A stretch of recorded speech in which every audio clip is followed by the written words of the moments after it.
Hello. इससे पहले हम लोगों ने पढ़ लिया था प्राक इतिहास क्या है, प्राक इतिहास से संबंधित ज्ञान की शाखाएं और पुरातात्व विज्ञान का परिचय। अब हम लोग पढ़ेंगे पुरातात्विक शोध के स्रोत और पद्धतियाँ, पुरातात्विक विज्ञान के काल निर्धारण की पद्धतियाँ। ये दो चीज़ आज हम लोग पढ़ेंगे। अतीत की शिल्पकृतियाँ या भौतिक अवशेष प्राक इतिहास के पुरातात्विक शोध के प्राथमिक स्रोत हैं। किसी शिल्पकृति का मतलब है मनुष्य द्वारा प्रयुक्त, संशोधित या निर्मित कोई वस्तु।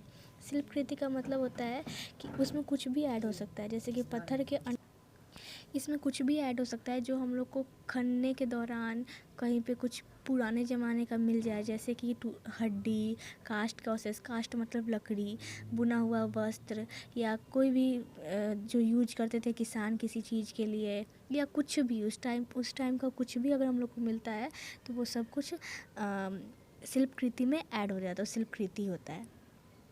शिल्पकृति में फीचर्स भी आता है। फीचर्स मतलब मिट्टी का कुछ धब्बा वगैरह, किसी पत्थर पे कुछ निशान पहले का मिला हुआ है, या कोई भी गड्ढा, कचरे का ढेर, या कुछ भी हम लोग को उस टाइम का मिलता है जो इस टाइप का होता है, तो वो फीचर्स कहलाता है। फीचर्स भी शिल्पकृति में ही आता है, उसको असंवहनीय शिल्पकृतियाँ कहा जाता है। किसी पुरातात्विक स्थल पर मिलने वाले नैसर्गिक अवशेष की अतीत को समझने में पुराशास्त्रियों की मदद करते हैं। नैसर्गिक का मतलब होता है प्राकृतिक, मतलब कोई प्राकृतिक चीज़ भी, जैसे कि हम लोग को मिल जाए किसी जानवर का या पौधा का कोई भी अवशेष, जैसे हड्डी, परागकण, लकड़ी, ये सब कुछ नैसर्गिक अवशेष में शामिल हो जाता है। ये भी एक तरीके का शिल्पकृति ही हुआ। किसी स्थल पर एक या अधिक प्रकार के पुरावशेषों की उपलब्धता एक इलाके की प्राकृतिक संरक्षण की स्थितियाँ, मौसम या और जलवायु पर निर्भर करती है। अब उस टाइम का हमको क्या चीज़ मिलेगा, वो उस टाइम वहाँ उस जगह के मौसम पे डिपेंड करता है, जगह पे डिपेंड करता है। पानी के अंदर हम लोग खोजेंगे कि हाँ कपड़ा मिल जाए तो इतना साल के बाद भी, तो ऐसा तो हो नहीं सकता। तो इसलिए मौसम पे डिपेंड करता है, वहाँ कितना बारिश हुआ, कितना क्या हुआ, ताकि उस टाइम का चीज़ अभी तक बचा रह जाए। अब उस टाइम का जो भी चीज़ हम लोग को मिलेगा वो हम लोग के लिए बहुत इम्पोर्टेंट हो जाता है। हम लोग के लिए मतलब कि जो पुराशास्त्री होते हैं उन लोगों के लिए, वो उस चीज़ से पता चलता है कि उस टाइम के मनुष्य कैसा व्यवहार करते थे, क्या करते थे, क्या नहीं करते थे। ये चीज़ जानने में बहुत मदद होता है उस टाइम की किसी भी चीज़ का मिलने से। अब है पुरातात्विक अवशेषण के चरण, अन्वेषण, तो पहला क्या होगा, शोध होगा। पहले हम लोग पता करेंगे कि कहाँ कुछ है क्या नहीं है, ठीक है। उसके बाद कोई जगह जहाँ पे हमको लगता है, हम लोगों को लगेगा कि हाँ ये चीज़ मिल सकता है, तो उस जगह का हम लोग पहले पहचान करेंगे। या फिर कोई चीज़ अगर मिला हुआ है तो उस चीज़ के बारे में हम लोग जानकारी लेंगे, उसका अच्छे से उसके बारे में कब का है, कितना पुराना है, उसको पढ़ने की कोशिश करेंगे अगर कुछ लिखा हुआ मिल जाता है तो। फिर होता है अगर भूमि, कोई जगह हम लोग का हम लोग को देखना है कि उसके अंदर कुछ है या नहीं है, उसका देखना है अगर तो भूमि का माप जोख। फिर हम लोग उस जगह को जा कर के देखेंगे। उस शिल्पकृतियों के समूह, झुंडों की खोजने के लिए व्यक्तिगत जांच पड़ताल। इस पद्धति का उपयोग किसी स्थल या की अवस्थिति निर्धारण से होता है। खड्डे की जांच, अभी जैसे कोई खड्डा वड्डा मिल गया है तो उसका पुनः जांच वाच करना। फिर पूर्ण उत्खनन, फिर उस जगह को अच्छे से एकदम पूरा खन देना, खन के कुछ निकालना, एकदम पूरा अच्छे तरीके से उसको खन करके एक एक चीज़ उसके अंदर से निकालना, उसको फिर छान करके देखना कि हाँ उसमें कुछ मिला या नहीं मिला, वो सब कुछ इसमें आता है। फिर है पुनर्निर्माण और सूचीपत्रण। इसका मतलब है कि जब पुराशास्त्री कोई चीज़ मिल जाता है उन लोगों को, तो वो लोग वो चीज़ लेकर के लैब में जाते हैं, वहाँ जा कर के उसका लिस्ट बनाते हैं। फिर होता है उसका विश्लेषण मतलब अब मान लो हम लोग को कुछ मिल गया, मान लो उस टाइम का हम लोग को पेन मिल गया, तो उस पेन को जा कर के जो वैज्ञानिक लोग हैं वो लोग टेस्ट करेंगे कितने साल पुराना है, फिर उस पर कैसा बनता था, फिर उस टाइम का लोग इसको किस तरीके से इस्तेमाल करते थे, सब कुछ करेंगे। उसके बाद लास्ट में आता है रिपोर्टिंग। ठीक है, रिपोर्टिंग मतलब अब हम लोग क्या पता किए, मतलब जो विशेषज्ञ हैं वो लोग क्या पता किए, ये सब कुछ लिख करके उसका एक रिपोर्ट तैयार करेंगे और फिर उसको किसी अच्छे म्यूजियम में डालेंगे या फिर कहीं लगाएंगे कि जिससे लोग सब जान सके कि हाँ उन लोग ये चीज़ का ढूंढे, तो उस चीज़ को ढूंढने के बाद उससे उन लोगों को क्या क्या ज्ञान हासिल हुआ। तो ये लास्ट होता है रिपोर्टिंग। अब जैसा कि हम लोग इससे पहले पढ़े कि लोग पुरातात्विक शोध में पहला और उसके बाद नेक्स्ट क्या है स्टेप है, फिर क्या स्टेप है, तो तो यही चीज़ है कि पहले हम लोग को एक जगह समझेंगे कि सेलेक्ट करेंगे एक जगह। तो जगह किस प्रकार सेलेक्ट होता है कि हम लोग कभी कोई हम लोग के बाबा दादा कोई कहानी पढ़ाए हुए हैं या सुने हुए हैं जो हम लोग को सुनाते हैं कि हाँ उस जगह पे ना किसी राजा का राज्य था, यहाँ पे उनका महल था, तो उस जगह का लोग उस जगह पे जा कर के खनना जाता है ताकि देखा जाए कि उसके नीचे कुछ मिलता है या नहीं, कि सच में यहाँ पे कभी कोई महल था या नहीं था। फिर अगर ऐसा कुछ मिल जाए, अगर मान लो कुछ मिल गया कहीं पे, ऐसे ही कुछ पहाड़ टाइप का दिख रहा है, उसको खना गया ऐसे ही ढूंढने के लिए कुछ, तो देखते रहे इसके नीचे तो कुछ है, कुछ मिल गया। तो फिर इसी तरीके से हम लोग किसी भी चीज़ को खनते हैं, ढूंढते हैं, तब पता चलता है कि हाँ इसके अंदर कुछ है। इसका सबसे अच्छा एग्जाम्पल अभी है हम लोग के पास केसरिया का बौद्ध स्तूप। अब जितने लोग यहाँ बिहार आए होंगे या बिहार को जान रहे होंगे उन लोगों को मालूम होगा कि केसरिया का जो बौद्ध स्तूप है अभी कुछ साल पहले ही उसको खना गया है और पता चला, इससे पहले वो सिर्फ एक बड़ा पहाड़ टाइप का दिखता था जो बहुत सारा मिट्टी से ढका हुआ था। वहाँ किसी को पता नहीं था कि क्या है, उसके ऊपर पेड़ वगैरह सब कुछ जम गया था, लग रहा था जैसे कि बीच में कोई पहाड़ सा आ गया है, छोटा सा पहाड़, एकदम छोटा सा पहाड़। तो फिर किसी का ध्यान गया, सरकार की ध्यान गया, फिर सरकार उसको साफ़ सूफ करवाने की कोशिश की, साफ़ किया गया, तो उसके नीचे पूरा का पूरा बौद्ध स्तूप मिला। तो आज के डेट पे वो यहाँ का एक बहुत अच्छा घूमने का स्थल है जहाँ लोग आते हैं घूमने के लिए। एक और एग्ज़ाम्पल जैसे कि हड़प्पा सभ्यता भी इसी टाइप से आया था। वहाँ पे एक रेल की पटरी बनाने के लिए रास्ता बनाया जा रहा था, उसको खनने के दौरान वहाँ पता चला कि अरे यहाँ तो पूरा का पूरा शहर ही है। आज के डेट में पूरा शास्त्री बहुत सारा नया टेक्निक सब यूज करते हैं पता लगाने के लिए कि कहाँ पे कुछ खोज करने के लिए, जिसमें अब हम लोग पढ़ते हैं नेक्स्ट क्या है।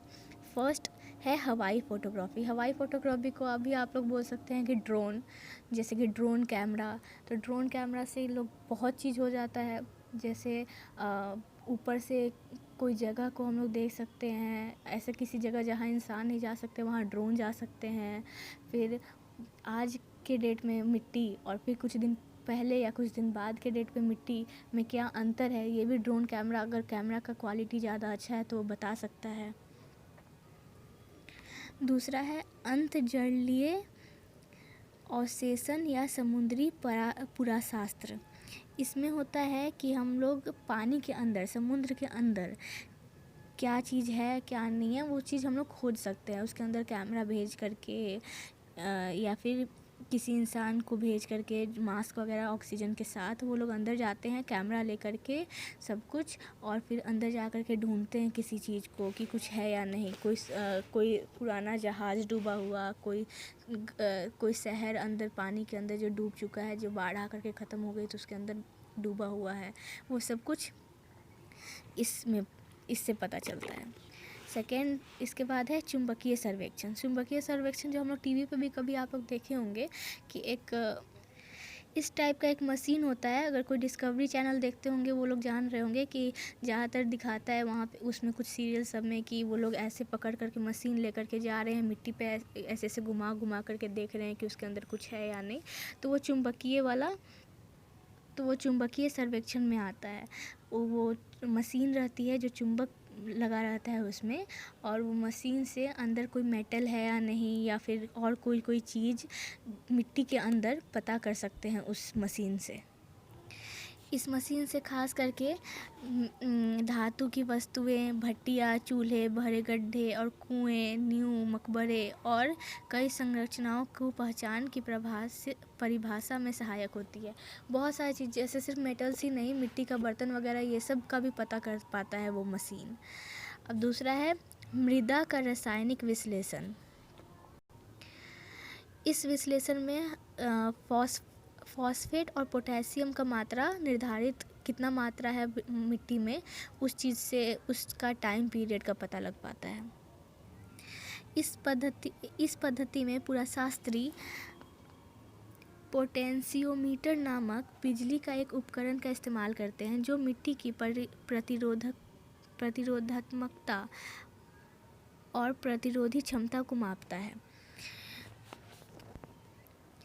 जिससे मिट्टी के अंदर कोई अगर पत्थर का दीवार है, खाई है, कब्र है, कोई भी चीज़ है जो कि हम लोग अंदर में कोई आवाज़ भेजेंगे और उससे टकरा के वो वापस आ जाएगा। इस टाइप का कुछ होता है वो मशीन का काम, जिससे अंदर में कुछ है, कोई दीवार टाइप का, जो पत्थर का, कोई ऐसा चीज़ जिससे इको हो सकता है, जिससे कि आवाज़ वापस लौट सकता है, वो चीज़ पता करके वो मशीन बताता है हम लोगों को। ध्वनि या भूकंपीय पद्धति से ऑब्सेशन। इससे धरती के अंदर भूकंप या कुछ होता है तो जो कंपन होता है भूकंप से, वो सब चीज़ का पता चलता है इस पद्धति से। जब उत्खनन के दौरान मिलने वाले अवशेष और शिल्पकृतियों में के विश्लेषण की बात आती है तो उनका एक महत्वपूर्ण पहलू यह है कि प्राप्त वस्तु की अवस्थिति का निर्धारण और संरक्षण हो। सबसे मेन चीज़ है कि जब हम लोग को कोई सामान, कोई मिट्टी के अंदर कोई चीज़ मिलता है तो उसका हम लोग को पता कैसे कितना साल पुराना है, तो वो लेयर पे लेयर मिट्टी चढ़ते रहता है। बहुत साल बीत जाएगा तो मान लो कोई चीज़ यहाँ पे रखा हुआ है तो उसके ऊपर एक लेयर आया एक टाइम का, फिर कुछ दिन के बाद फिर बारिश हुआ, फिर कुछ हुआ, फिर धीरे धीरे कई 100 साल बाद फिर एक दूसरा लेयर बन जाता है मिट्टी का, फिर तीसरा लेयर, फिर चौथा लेयर, ऐसे लेयर पे लेयर बन जाता है, जिसके कारण ये चीज़ सबसे लास्ट या कुछ बीच कहीं पे भी अंदर दबा रहता है। तो हम लोग जब खनेंगे तो पहला एक लेयर खना, दूसरा लेयर खना, फिर तीसरा लेयर, फिर चौथा लेयर। तो हम लोग कितने लेयर तक जा कर के इस चीज़ तक पहुँचे, इस चीज़ का भी हम लोग को ध्यान रखना होता है और इस चीज़ को नोट करते रहते हैं। जो लोग खनते हैं, जो विशेषज्ञ खनवाते हैं, वो लोग जिससे खनवाते हैं उनको बोल देते हैं कि इसका ध्यान रखना है कि आप कितने लेयर तक गए मिट्टी के अंदर। जब आप खनाई होगा या आप लोग कभी देखे भी होंगे खनते हुए मिट्टी को, तो वहाँ दिखता है कि कितना लेयर है। आप लोग कभी अगर अगल बगल कहीं पे कुछ खना जा रहा होगा तो आप साइड में खड़े होकर देखिएगा कि वहाँ मिट्टी का लाइन बना हुआ है या नहीं बना हुआ है। मिट्टी जब खनता है तो साइड में उसका दिखता है कि हाँ ये एक लाइन है, 2 लाइन है, परत पे परत, तो वो ध्यान देना होता है। तो वही चीज़ बात है कि अगर कोई चीज़ हम लोग खन रहे हैं तो उसका लेयर ध्यान रखें कि वो कितने लेयर के नीचे है। किसी भी चीज़ को खनने के लिए, कोई भी जगह को अगर हम लोग खन रहे हैं तो उसके लिए पूरा प्लान करते हैं। विशेषज्ञ पूरा साइट प्लान करते हैं, निशान के रूप में किया जाता है, बिना इन नक्शों योजनाओं और शिल्पकृतियाँ तथा संरचनाओं की अवस्थिति के रख रखाव में कोई भी उत्खनन कारगर नहीं होता। आकार का रिकॉर्ड, सामग्रियों की माप और प्रत्येक प्राप्त वस्तु का भौतिक परीक्षण उत्खनन के अनिवार्य तत्व हैं। मतलब कि बिना किसी प्रॉपर प्लानिंग के वो लोग किसी भी चीज़ को उत्खनन नहीं करते हैं। उसका अच्छे से पहले प्लान कर लेते हैं कि हाँ इस जगह पे अब खनना है तो हाँ इसका ऐसे ऐसे खनना है, इसका पूरा ध्यान रखना है। फिर क्या क्या सामान मिला, कितने लेयर के, जो चीज़ हम बताएं कितने लेयर के नीचे मिला, वो सब चीज़ का अच्छे से ध्यान रखते हैं। उसके बाद भी उत्खनन होता है, नहीं तो फिर कोई यूज ही नहीं रह जाएगा। फिर हम लोग अच्छे से उस चीज़ का पता ही नहीं कर पाए। फिर ये वीडियो बहुत लंबी हो चुकी है, सॉरी। नेक्स्ट पार्ट इसका दूसरे वीडियो में बताएंगे, सॉरी। ये बहुत इतनी ज़्यादा लंबी वीडियो हो चुकी है कि दूसरा और नेक्स्ट टॉपिक पढ़ाने में काफ़ी लेट हो जाएगा और बहुत लंबा वीडियो हो जाएगा, जो कि मुझे पोस्ट करने में बहुत प्रॉब्लम होगी। एंड हाँ, प्लीज़ सब्सक्राइब कर लेना, कमेंट करना और लाइक करना। कमेंट में प्लीज़ बताना कि कैसा लगा, कुछ गड़बड़ हुआ तो प्लीज़ वो भी बताना। Thank you.